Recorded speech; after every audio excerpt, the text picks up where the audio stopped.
ating napakagandang Chico Bravo stroller and Chico Keyfit 30 car seat at meron na rin po siyang kasamang latch base. Okay? So Isofix base na po ito. Ang kinagandahan pa po lalo dito, yung latch base niya, itong Isofix is hindi po siya nagagamit. Okay? May mga kasama po yung plastic. And then ito po yung kasama niyang manual. Yan, ito sa stroller, ito sa car seat. Okay? Plus, already washed na po ito and ready to use na. Complete and no issue. Okay? And like new condition pa po ito. So, ito po yung details po niya one by one. So, wala po itong faded, wala siyang discoloration. So, ito yung kanyang canopy. Yan. So, detachable po itong canopy niya. Ha? Yan, natatanggal po ito. And then, pati rito. Kasi, pwedeng ilagay yung car seat directly dito. Nakatanggal tong canopy niya sa kahigaan. Mamaya mapakita po natin. Okay? So, dito yan. Detachable yan. And then, yung zipper niya. And then, ito, hinihila siya. Mamaya papakita po natin yan. Okay? So, next natin, yung kanyang higaan at upuan. Napakaganda po nito dahil as you can see, flatten yung pagkakaupo niya. Compare sa mga normal stroller, medyo naka-semi-recline siya. Ito, flat na flat siya. Very comfortable kapag nakaupo si baby. Para talaga siyang upuan. Yes. As you can see, meron siya 3 butas dito for newborn, toddler, and kids. For newborn po ito, up to toddler. Mga 5 years old, kaya po ito dahil heavy duty po siya. Wide. Okay? And wide po yung pagkakaupo niya. Okay? Kompleto siya sa harness pad. Belt lock, wala po siyang putol. Safe na safe si baby. Ayan. Okay? Adjust natin for semi-recline dito sa likod. Pangalawa, semi-recline yung pangatlo. Ayan, yung fully recline niya. Malapad siya. Okay? And then, yung kanyang front handle, meron na siyang cup holder dito. And then, lagay ng food. So, para matanggal siya, pe-press lang po itong color gray. Dalawa. And then, usod nyo lang po siya. Ayan. Kapag lalagay po ninyo o natanggalin nyo po si baby. Ayan. Okay? Plus, by the way, ang brand new price po nito para may idea po kayo, hindi po siya bumababa. 39,999. Okay? 40,000 na siya. Okay? Footrest, tapakan ng paa. Ayan. Latest version to Ayan, okay. And then, yes, ito yung latest version ni Chico Bravo. Gulong 2023 yan. Okay. Ayan. And then, yung kanyang body frame. Ang ganda ng frame. Ayan.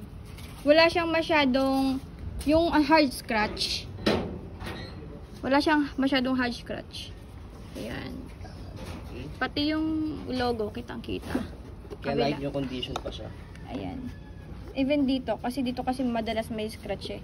Pero dito wala masyado. Ang ganda niya. Like nyo po yan. Body frame. Tapos ang kinagandahan pa sa kanya, yung gulong niya sa likod, big wheels na siya.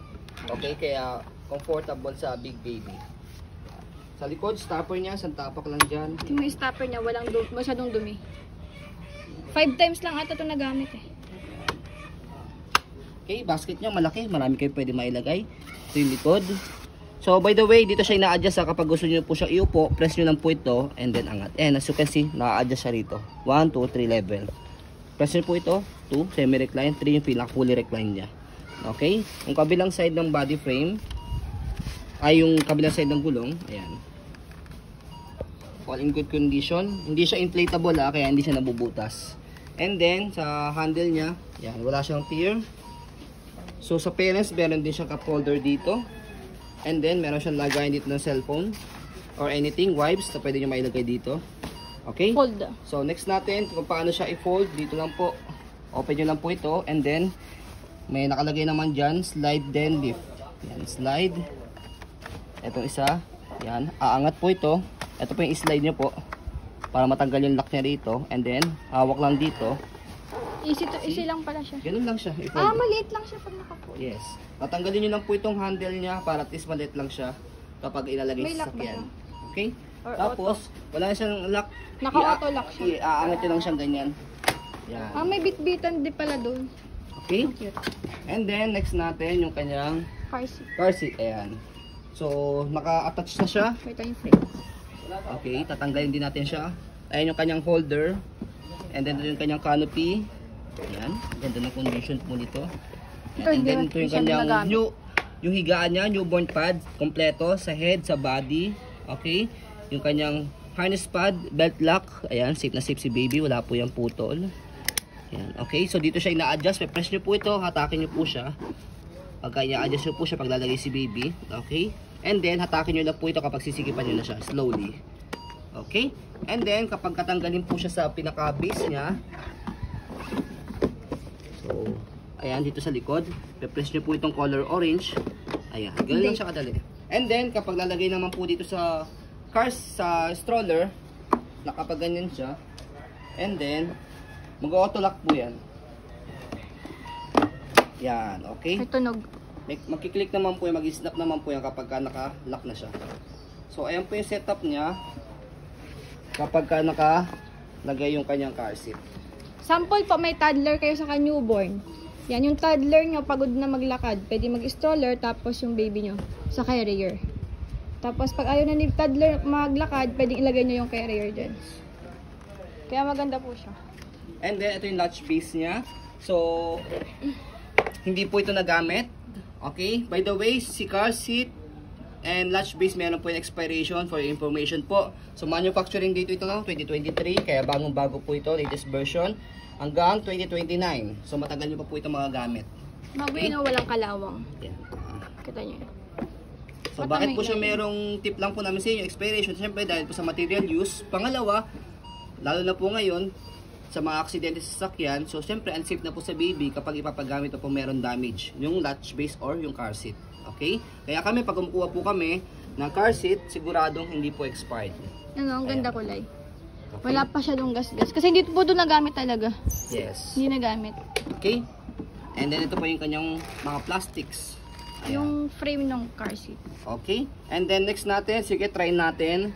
Ilagay Yung kanyang car seat na wala po yung pinakahigaan niya. So by the way, sa pagtanggal po nito, same lang din dito sa ilalim, ay sa likod. Repress nyo lang po yan and then angat lang. Ay, yung expiration date, pakita mo. Same lang siya. Hindi Same pwede lang. magkaiba yan. 2023 and then expiration date 2029. Baka Okay? may manghingi Hindi ng pwede picture. magkaiba yan, dalawa na yan. Para pag isalpak, ganyan lang. Pagkasalpak lang siya, nakaganyan. And then magkiklik din yan. And then, by the way, ito yung kanyang ISOFIX.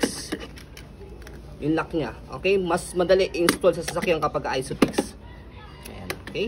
Pero pwede rin naman yung manual, di ba? Kung sakaling hindi ISOFIX yung car nila. Yan. Kung hindi po ISOFIX yung car po ninyo, okay lang din dahil true seat belt ang lagay po ng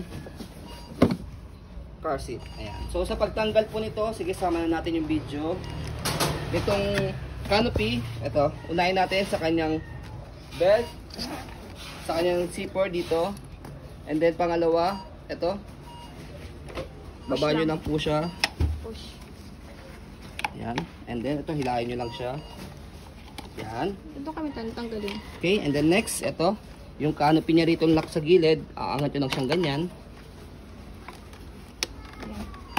Ayan. So, tatanggalin natin yung canopy. Pangalawa, ito naman. So, pipress lang siya dito. So, itong color, gray. Okay? Pero tanggalin nyo rin to, Yan. Yan. Itong color gray. Tanggalin nyo siya. Naka-belt sa ilalim. So, naka-belt siya. Dito, ito. Ito yung belt niya. Tanggalin nyo. Dalawang belt yan, side by side. Hindi lang. So, kapag natanggal nyo na yan, as you can see, madali lang siya tanggalin sa ilagay.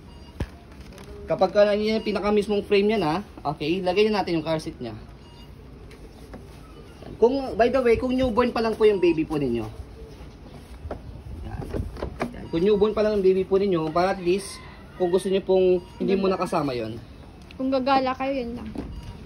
And then, sa pag-install sa kanya, same lang din, same procedure lang din. Meron man o wala yung higaan, ganun din yung pagsalpak sa kanya. Yan. Natunog siya. Ang ganda. So, yan yung setup niya. Ikot mo nga, daddy.